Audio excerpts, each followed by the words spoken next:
Olá, segundo ano, como que vocês estão? Espero que todos estejam bem. Hoje, na nossa aula de Biologia, a gente vai começar o livro 3 do SAS. Na frente 2, a gente finalizou então falando sobre morfologia e anatomia da raiz das plantas. E hoje a gente começa o nosso livro no capítulo 8, aqui na página 2, falando sobre morfologia e anatomia do caule. Então, por favor, peguem o livro 3, vamos começar a frente de Biologia 2, então, falando agora sobre o caule. A gente tem visto, então, o reino Plantae durante esse ano, a gente já classificou o reino Plantae e agora a gente tem falado sobre a morfologia e anatomia das plantas. Quando a gente fala de caule, a gente vai, então, nesse capítulo, entender a importância e as funções do caule.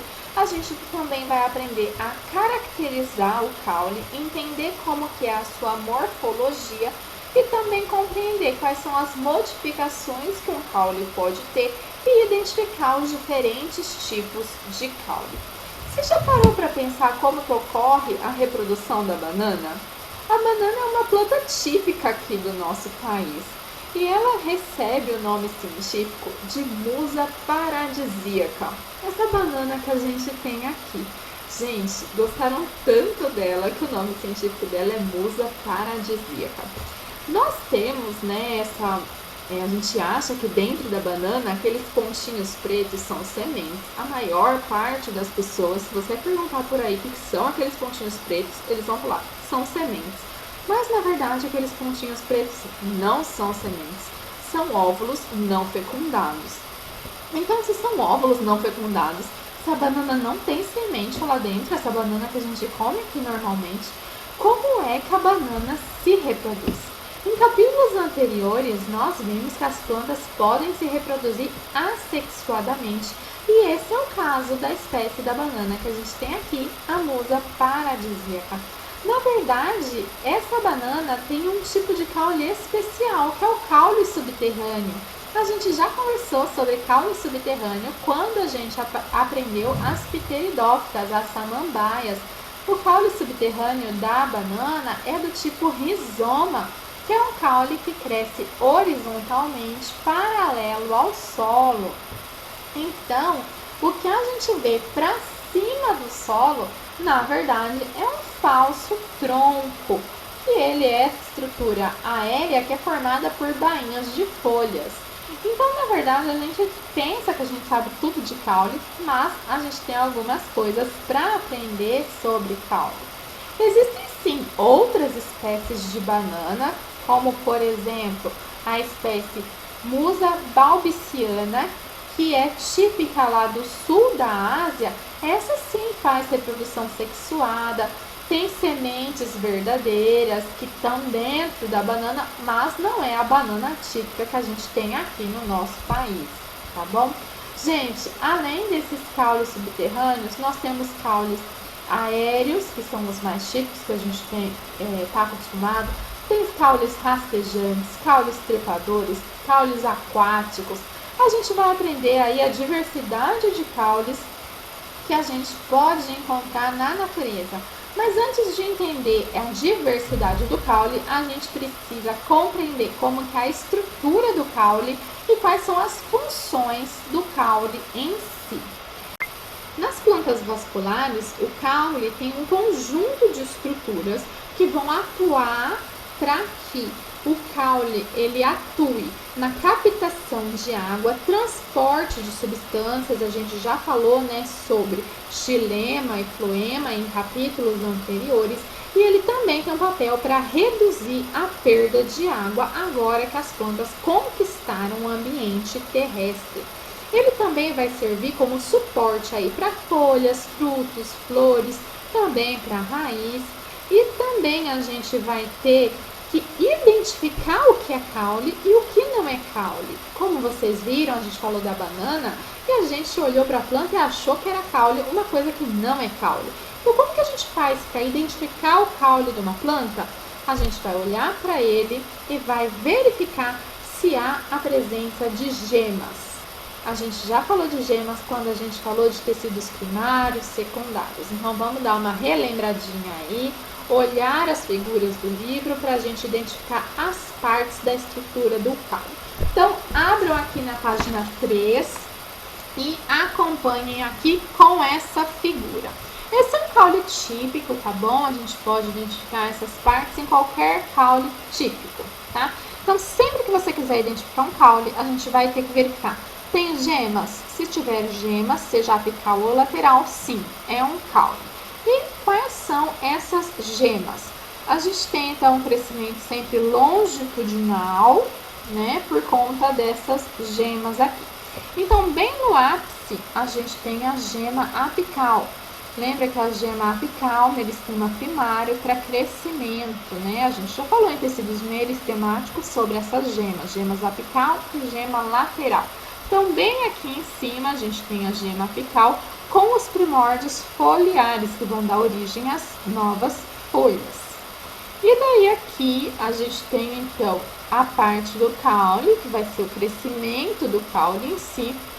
E daí a gente tem uma região de nó. A região do nó é essa região aqui do eixo caulinar. E daí, onde vai ter nessa região do nó, a gente pode encontrar, então, a gema lateral, que ficou daqui, que é onde pode se originar um ramo lateral. Essa região que ficou entre um nó e o outro nó, essa região de caule, a gente chama de entrenó, ok? Então, se você olhar aqui no seu livro, a gente sempre vai ter um nó, entrenó, nó. Então, nó, entrenó, nó. Entrenó, nó. Entrenó, nó. E sempre na região do nó, você vai ter, então, as gemas laterais, gema lateral e, no ápice, a gema apical. Na gema, a gente vai ter sempre tecido meristemático, a gente já estudou tecido meristemático, e nas gemas laterais é onde pode dar origem, então, aos ramos laterais, e a gema apical, onde, então, ela vai crescer em comprimento, tá bom? Então, essa é a estrutura do caule, tá bom? Geralmente, o caule é aéreo. Nós estamos mais acostumados com caules aéreos, mas daí a gente vai ver a classificação de caule logo em seguida, tá bom?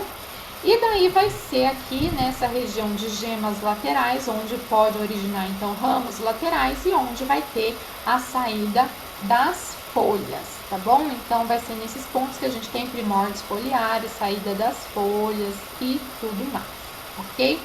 E quais são as funções do caule? Gente, os caules, eles podem ter funções variadas. Tem funções incomuns, mas tem funções especiais também do caule. Primeiro, eles atuam sustentando as folhas, né? A gente viu que no caule vai ter as folhas. Então, primeiro, eles atuam sustentando as folhas. Caules jovens, geralmente, são clorofilados. Então, eles podem fazer fotossíntese, podem ser fotossintetizantes. Mas essa não é a função principal do caule. A função principal de fazer fotossíntese é das folhas, tá bom? Mas, quando clorofilados, eles podem sim fazer fotossíntese. A gente já viu que jovem tem a epiderme é clorofilada, ok? Mas pode ser que eles façam a fotossíntese. Mas eles têm no seu interior vasos condutores. Então, na sua função, a gente tem condução de substâncias. Seja o xilema, que vai conduzir substâncias inorgânicas, a seiva bruta, ou o floema, que conduz substâncias orgânicas, a seiva elaborada. A gente já viu isso anteriormente também.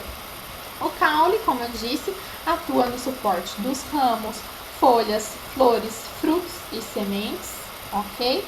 E a gente tem também caules que podem atuar como estrutura de propagação vegetativa, como a gente viu aqui no caso da banana. A gente tem caules do tipo estolão, que a gente já falou na propagação vegetativa também, que participa da reprodução assexuada e que a gente vai dar uma relembradinha aqui também, caso você não se lembre desse tipo de propagação vegetativa, tá bom?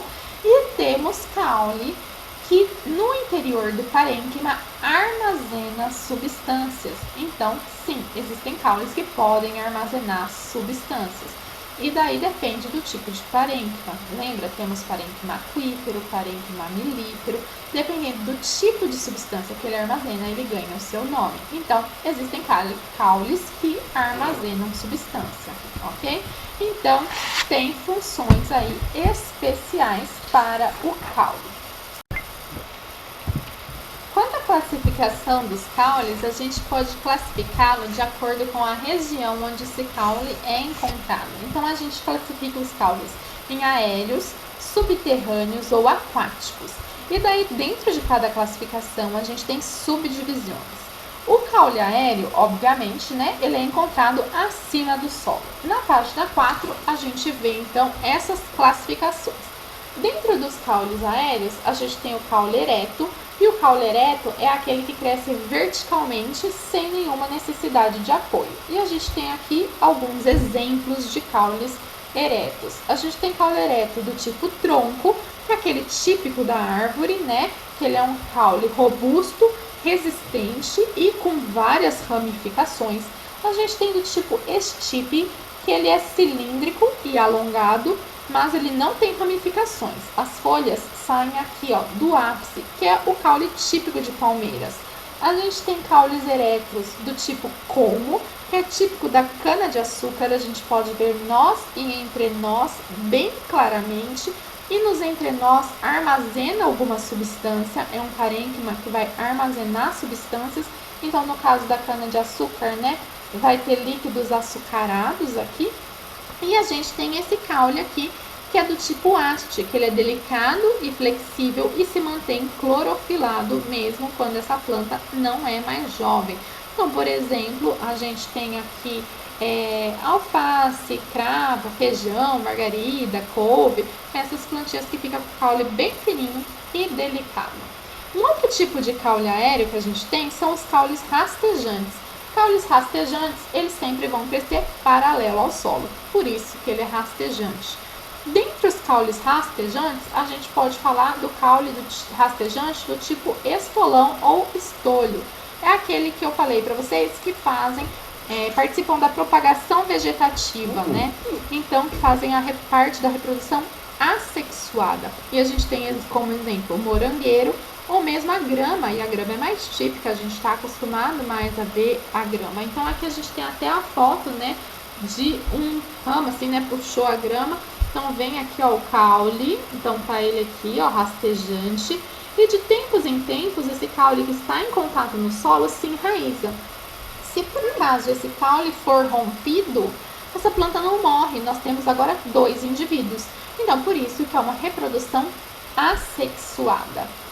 Dentre os caules aéreos, nós também temos o tipo do caule aéreo trepador. Trepador, por quê? Porque ele vai crescer sobre um suporte. O suporte pode ser natural, uma outra planta, ou pode ser um suporte artificial, feito pelo próprio homem. A gente tem os trepadores sarmentosos, ou seja, essa planta vai ter uma estrutura especial do tipo gavinha. Vocês já devem ter visto a gavinha, essa estrutura aqui, ó, que sai do caule e dá uma estrutura aqui em forma de mola, que daí isso ela serve para enrolar numa outra estrutura. Então a gente tem como exemplo a videira, né, o pé de uva, pé de bucha, pé de chuchu, que tem essas estruturas assim, pé de maracujá. Ou então a gente tem no caule trepador, quando a própria planta é que o caule dela vai se enrolando em volta de uma outra estrutura, tá? Então aqui a gente tem o desenho, né, de quando é a própria planta que se enrola aqui em um movimento espiral. Então é o próprio caule que cresce no movimento espiral, se enrolando ao redor do suporte. Daí não tem a gavinha, não tem essa parte especial, ok? E daí quando a gente gente fala de caules subterrâneos, os caules subterrâneos, obviamente, né, como o próprio nome já diz, se desenvolvem subterraneamente, né, abaixo do solo, tá? E daí a gente tem 3 tipos: rizoma, tubérculo e bulbo. O rizoma, como a gente já disse, cresce ali subterrâneo, mas paralelo ao solo. Então, a gente já falou do rizoma, a gente já deu o exemplo da bananeira, a gente já estudou, no caso, o da samambaia, e ele traz aqui mais um exemplo pra gente, o da espada de São Jorge.